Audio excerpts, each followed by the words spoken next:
E nesse estudo nós vamos falar sobre, então, um dos genitores do povo hebreu. E vamos falar agora sobre o terceiro patriarca, que foi Jacó.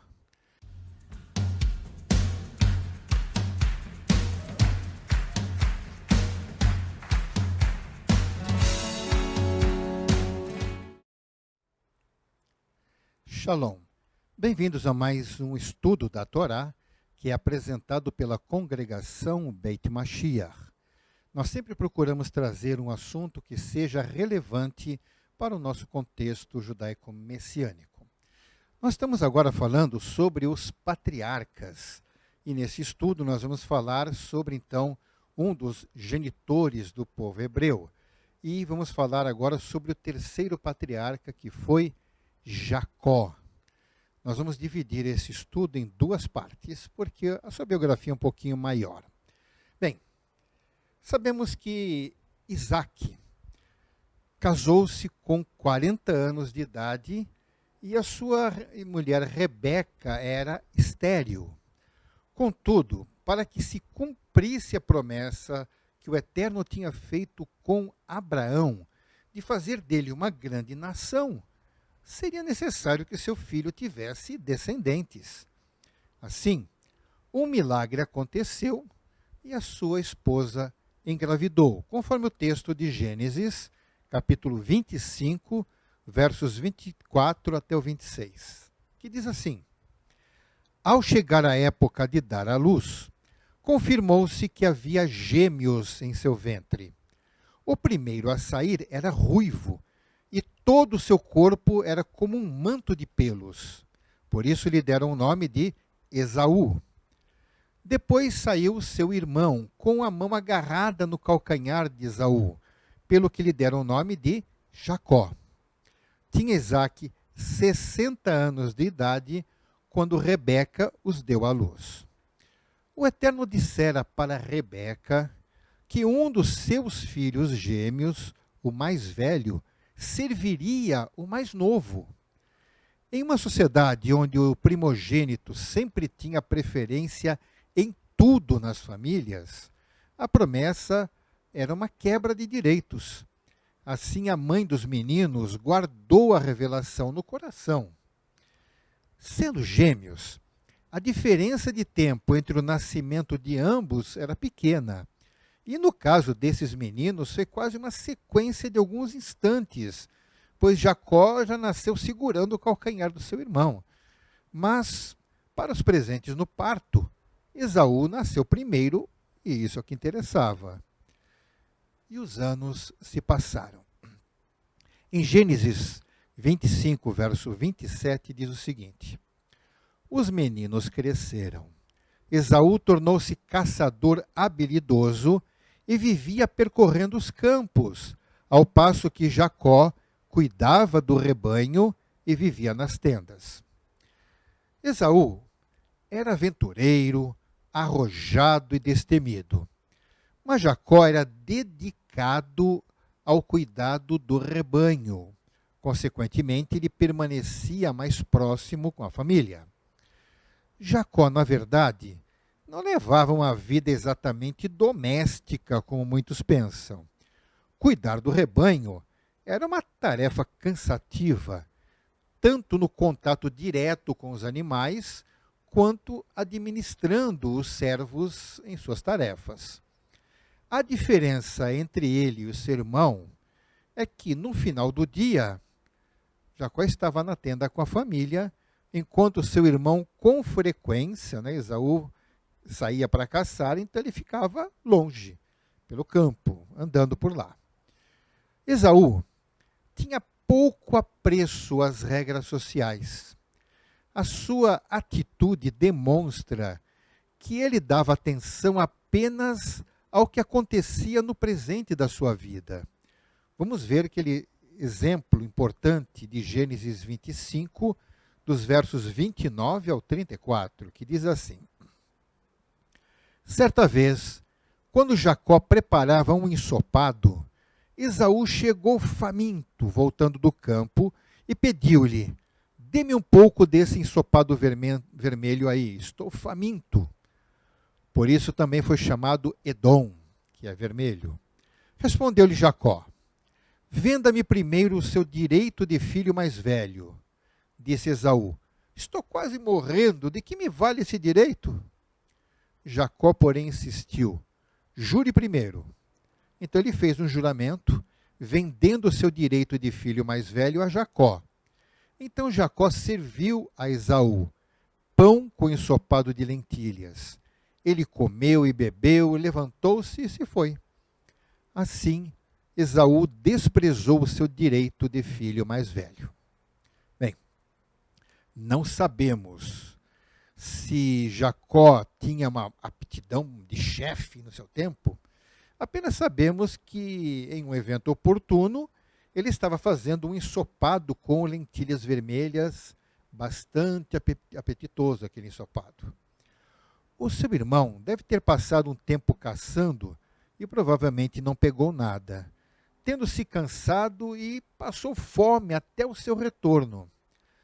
Podemos deduzir que, ao chegar e sentir o cheiro do ensopado e vê-lo borbulhando na panela, o seu apetite foi despertado fortemente, e o desejo pelo alimento tirou a sua razão.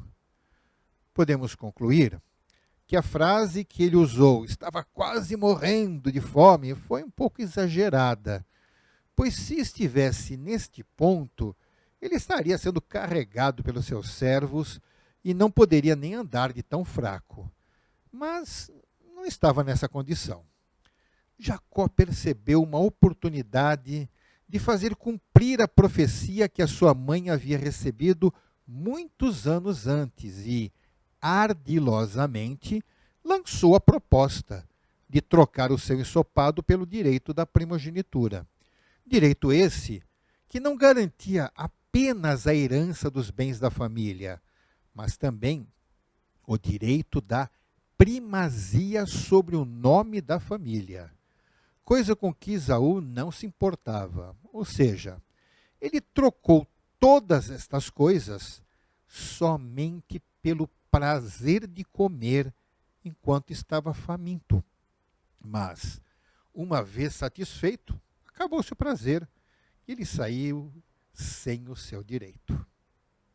O texto bíblico mostra que não era apenas Jacó que era bom de gastronomia. Esaú também era. Gênesis 27, versos 3 e 4, diz assim: pegue agora as suas armas, o arco e a aljava, e vá ao campo caçar alguma coisa para mim. Prepare-me aquela comida saborosa que tanto aprecio e traga-me, para que eu a coma e o abençoe antes de morrer. Isaque tinha predileção por Esaú e também gostava dos pratos feitos de caça que ele realizava, que ele aprontava. Isaque planejou um momento especial para transmitir a bênção da primogenitura para esse seu filho, desconsiderando totalmente o que fora dito para Rebeca pelo Eterno. Ela ouviu a conversa deles e se preocupou com a atitude de Isaque. E como ele era o patriarca da casa, ela não tinha autoridade para questioná-lo.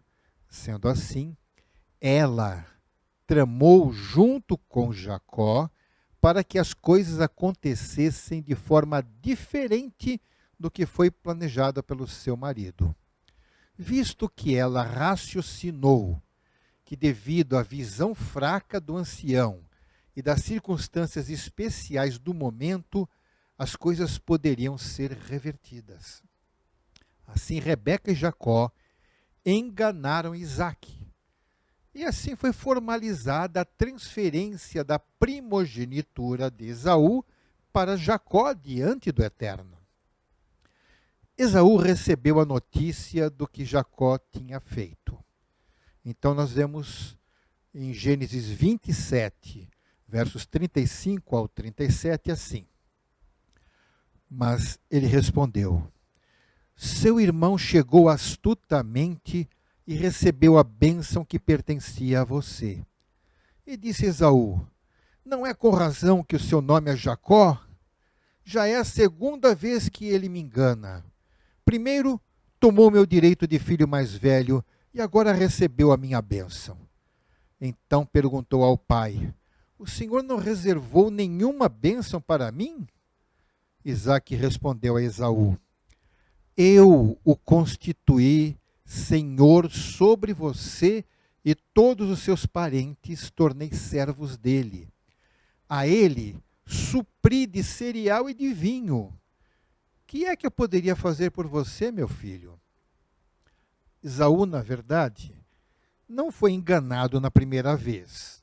Ele consentiu em trocar a primogenitura por um prato saboroso. Mas a segunda vez foi o seu pai o enganado.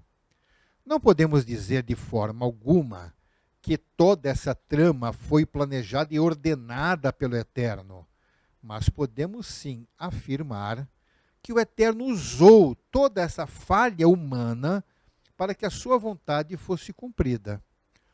Todos os envolvidos falharam de alguma maneira e sofreram as consequências por isto. Mas o Eterno, ele pôde usar esses erros para moldar o seu projeto de forma perfeita. Entretanto, os erros humanos geraram um gravíssimo conflito na família, a ponto de que Jacó precisou sair da sua casa e se mudar para Harã, para não dar oportunidade para o seu irmão descontar a sua raiva sobre ele. Isaque finalmente teve que assumir que seria de Jacó que a linhagem seria formada. Então, na saída do seu filho para Harã, ele o abençoou. E diz assim, conforme está em Gênesis 28, versos 3 e 4. Que o Deus Todo-Poderoso o abençoe, faça-o prolífero e multiplique os seus descendentes para que você se torne uma comunidade de povos. Que ele dê a você e aos seus descendentes a bênção de Abraão, para que você tome posse da terra na qual vive como estrangeiro, a terra dada por Deus a Abraão.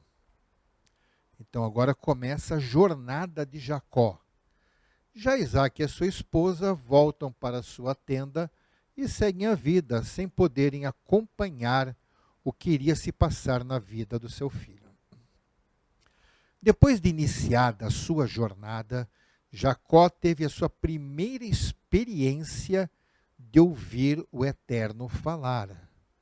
Está registrado em Gênesis 28, versos 12 ao 15, e diz assim: E teve um sonho, no qual viu uma escada apoiada na terra, o seu topo alcançava os céus, e os anjos de Deus subiam e desciam por ela. Ao lado dele estava o Senhor, que lhe disse: Eu sou o Senhor, o Deus de seu pai Abraão e o Deus de Isaque. Darei a você e aos seus descendentes a terra na qual você está deitado. Seus descendentes serão como o pó da terra e se espalharão para o oeste, para o leste, para o norte e para o sul. Todos os povos da terra serão abençoados por meio de você e da sua descendência. Estou com você e cuidarei de você aonde quer que vá, e eu o trarei de volta a esta terra, não o deixarei enquanto não fizer o que lhe prometi. Agora Jacó tinha já uma reiteração do que fora dito desde Abraão e também promessas feitas exclusivamente a ele. Ele não esqueceria o que lhe foi dito. Jacó realizou uma jornada de aproximadamente 1.000 quilômetros e deve ter levado cerca de 3 semanas para chegar ao seu destino. Lá em Gênesis 29, versos 4 ao 6, diz assim: Jacó perguntou aos pastores: Meus amigos, de onde vocês são? Somos de Harã, responderam. Vocês conhecem Labão, neto de Naor? Perguntou-lhe Jacó. Eles responderam: Sim, nós o conhecemos. Então Jacó perguntou: ele vai bem? Sim, vai bem, disseram eles. E ali vem a sua filha Raquel com as ovelhas. Olha, achar o endereço nos tempos antigos não era algo fácil de se fazer. Mas quando o Eterno direciona, fica fácil identificar o milagre devido à precisão nos detalhes. Jacó nunca tinha estado lá. Ele nasceu em Canaã e nunca fora antes a Harã. E além disso, foi no local exato onde iria estar ali a sua prima, só a mão do Eterno mesmo.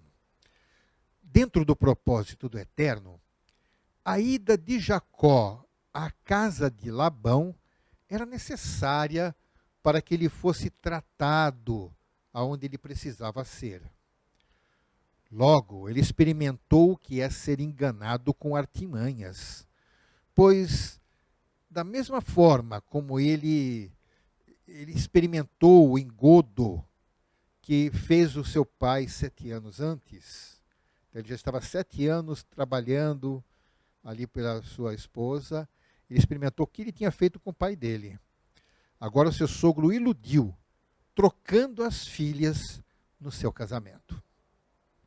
É provável que alguém questione sobre a poligamia registrada na vida dos personagens bíblicos citados até agora.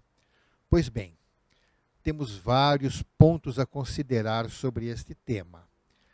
Apesar da citação que nós temos em Gênesis 2:24, que diz: por essa razão, o homem deixará pai e mãe, e se unirá à sua mulher, e eles se tornarão uma só carne. Bem, isso ainda não estava estabelecido na Torá. Em muitas civilizações, a poligamia era considerada algo comum, normal. Possivelmente, por várias questões práticas, como, por exemplo, um número defasado entre o número de mulheres e o número de homens nas populações, porque a mortalidade entre os homens era bem maior do que entre as mulheres. Isso por quê? Por causa das guerras, atividades perigosas que eles costumavam ter e coisas desse tipo.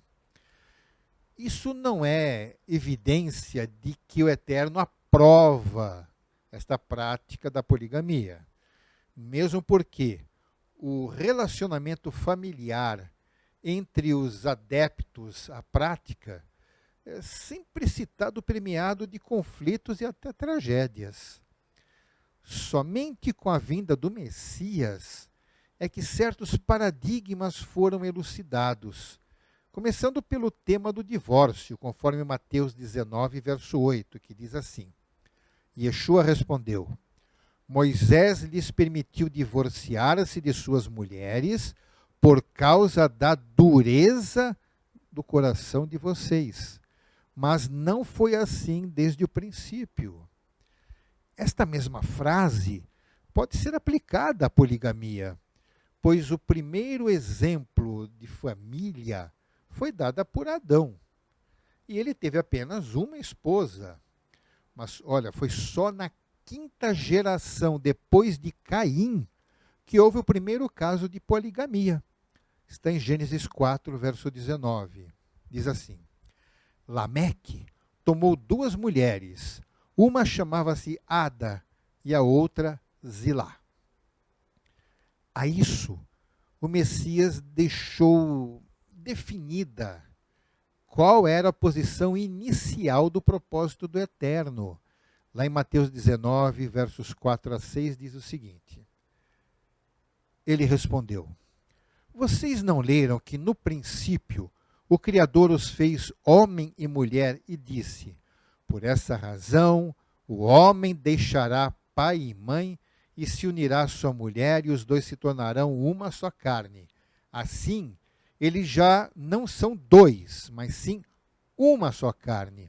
Portanto, o que Deus uniu, ninguém o separe. Assim, entre os Talmidim de Yeshua, os seus discípulos, ele deixou bem esclarecido como deveria ser o padrão ético de conduta conjugal. Ele não deixou brecha para a poligamia. tanto que o padrão para cargos entre os messiânicos ficou bem definido. Vamos ver duas passagens da primeira carta de Shaul a Timóteo.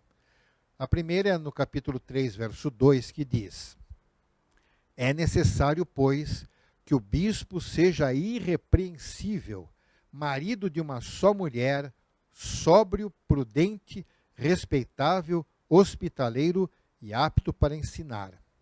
E no verso 12 do capítulo 3, que diz: o diácono deve ser marido de uma só mulher e governar bem os seus filhos e a sua própria casa. Mas no tempo de Jacó, isso ainda não era bem definido naquela sociedade. Então, não significava que não tiveram problemas por causa disto.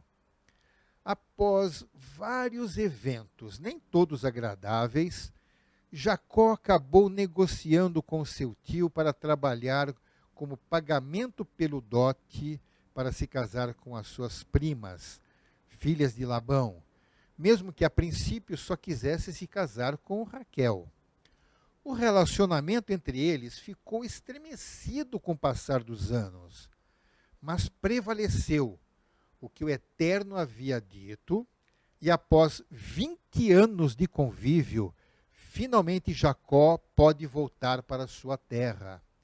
A essa altura, já com 11 filhos e uma grande riqueza em rebanhos e uma grande aprendizagem de como uma vida de trapaças pode causar consequências. A hora da volta de Jacó foi definida pelo Eterno, conforme Gênesis 31, verso 3. E o Eterno disse a Jacó: volte para a terra de seus pais e de seus parentes, e eu estarei com você. O plano divino para a descendência de Abraão era em Canaã, não em Harã. Portanto, ele precisava retornar. Em Gênesis 31, verso 13, diz assim: sou o Deus de Betel, onde você ungiu uma coluna e me fez um voto. Saia agora desta terra e volte para a sua terra natal. Podemos aprender algumas coisas importantes na vida de Jacó. Vamos ver Gênesis 31, versos 23 e 24. Tomando consigo os homens de sua família, perseguiu Jacó por 7 dias e o alcançou nos montes de Gileade. Então, de noite, Deus veio em sonho a Labão, o arameu, e o advertiu: cuidado, não diga nada a Jacó, não lhe faça promessas nem ameaças.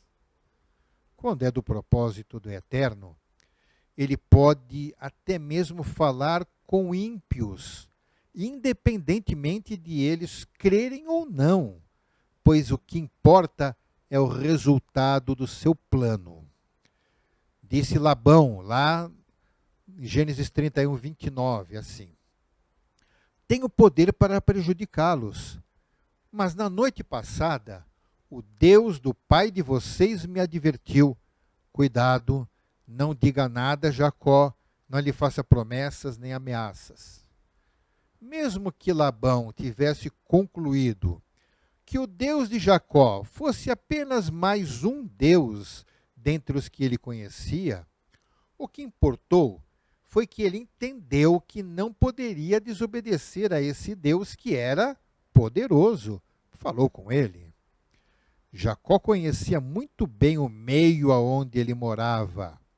Em Gênesis 31, 42, diz assim: se o Deus do meu pai, o Deus de Abraão, o temor de Isaque, não estivesse comigo, certamente você me despediria de mãos vazias. Mas Deus viu o meu sofrimento e o trabalho das minhas mãos, e na noite passada ele manifestou a sua decisão. Se ele permanecesse na terra de Harã, todo o produto do seu trabalho seria usufruído pela família das suas esposas, e ele também viveria em paz, próspero, mas seria apenas mais um em Harã. E não haveria uma nação que viria a ser chamada de Israel. Por isso, precisava partir e ter vida própria. Mal Jacó havia se livrado de um conflito, já ele antevia o próximo com seu irmão Esaú. Gênesis 32, verso 3 diz assim: Jacó mandou mensageiros adiante dele a seu irmão Esaú, na região de Seir, território de Edom. Então, de alguma forma, Jacó se mantinha informado sobre o que acontecia na terra dos seus pais durante os 20 anos da sua ausência. Ele não se esqueceu das circunstâncias em que ele deixou a terra de Canaã quando partiu de Harã. E ainda estavam bem vivas na sua memória as palavras ditas pelo seu irmão depois de se sentir injustiçado por Jacó. Agora, ele temia o rancor de Esaú, que isso pudesse provocar uma tragédia na sua família. Quando seus servos voltaram trazendo notícias do seu irmão, ele tremeu, porque a mensagem foi assim, conforme Gênesis 32, verso 6. Quando os mensageiros voltaram a Jacó, disseram-lhe: fomos até o seu irmão Esaú, e ele está vindo ao seu encontro com 400 homens. Pode-se imaginar o que essas palavras poderiam significar? Um irmão forte e irado, com a força de um exército de 400 homens, seria o fim. Jacó estava com mais medo do seu irmão do que do seu sogro, pois a ameaça contra a sua vida estava bem presente na sua memória. Assim, ele foi para um lugar ermo para meditar sozinho, conforme Gênesis 32, versos 24 a 26. E Jacó ficou sozinho. Então veio um homem que se pôs a lutar com ele até o amanhecer. Quando o homem viu que não poderia dominá-lo, tocou na articulação da coxa de Jacó, de forma que lhe deslocou a coxa enquanto lutavam. Então o homem disse: deixe-me ir, pois o dia já desponta. Mas Jacó lhe respondeu: não te deixarei ir, a não ser que me abençoes. O texto deste registro não detalha como aconteceu esse encontro e nem o que eles conversavam.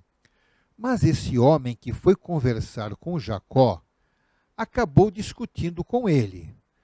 Não sabemos o conteúdo da discussão, mas podemos perceber que a luta era para o homem não ir embora.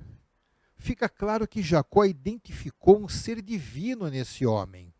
Possivelmente, pelo conteúdo da conversa, ele percebeu isto.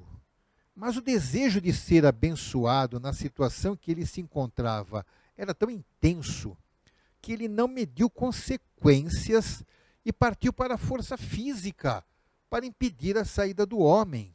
E mesmo tendo recebido um ferimento na articulação da coxa, o que deve ter doído bastante, ele insistiu em ser abençoado, ocasião em que teve o seu nome mudado para Israel. Ao ver o seu irmão com os 400 homens, ele se desesperou, conforme Gênesis 33, verso 3 e 4. Ele mesmo passou à frente e, ao aproximar-se do seu irmão, curvou-se até o chão 7 vezes. Mas Esaú correu ao encontro de Jacó e abraçou-se ao seu pescoço e o beijou, e eles choraram. A grande surpresa de Jacó foi a reação do seu irmão, da qual podemos apenas inferir o seguinte. Primeiro, Esaú acabou ficando com toda a administração dos bens do seu pai, que já não tinha mais como gerir por estar cego. Então a perda da primogenitura não fez falta e ele ficou com tudo. Outro ponto. Com as suas 3 esposas, ele teve muitos filhos e constituiu uma grande família. Já não importava mais o que lhe foi dito pelo pai, pois Esaú era forte, e não se submeteria às ordens de Jacó, ainda que a profecia se referisse aos seus descendentes, ao seu povo. Outro ponto. Pelo próprio temperamento de Esaú, depois de passados 20 anos desde a saída de Jacó, ele deixou de lado o sentimento de rejeição e ódio para com seu irmão. E a alegria do reencontro superou qualquer vestígio de ressentimento que pudesse ainda existir. Na cabeça de Esaú, ele não perdeu nada, pois não se importava com as profecias e nem com o Deus de seu pai. Para ele, ou seja, na cabeça dele, ele não perdeu nada. Mas para Israel, Jacó, né, as coisas estavam indo de vento em popa. Lá em Gênesis 33, verso 19 e 20, diz assim, vamos ver um pouco antes, que depois de ele ter retornado de Padã Arã, Israel se estabeleceu em um território a qual deu o nome de Sucote, por ter construído abrigos para o seu gado e ter feito também uma casa para a sua família. Então, lá em Gênesis 33, verso 19 e 20, diz, por 100 peças de prata, ele comprou dos filhos de Amor, pai de Siquém, a parte do campo onde tinha armado o acampamento. Então, ali edificou um altar e lhe chamou El Elohei Israel. Então, agora, depois de ele ter chegado e comprado a terra onde ele se estabeleceu, parecia que a vida de Israel iria sossegar. A família reunida e segura, o gado produziu mais riquezas, e por isso ele deu o nome do altar de Deus, o Deus de Israel. Bem, esta é a primeira parte da vida de Jacó. Na segunda parte, vamos ver a vida de Israel e a sua família, com os filhos e o cumprimento das palavras do Eterno para com ele. Então, aguardem, na próxima semana teremos a continuação deste estudo. Que o Eterno os abençoe. Beshem Yeshua HaMashiach. Amém. Ve amém.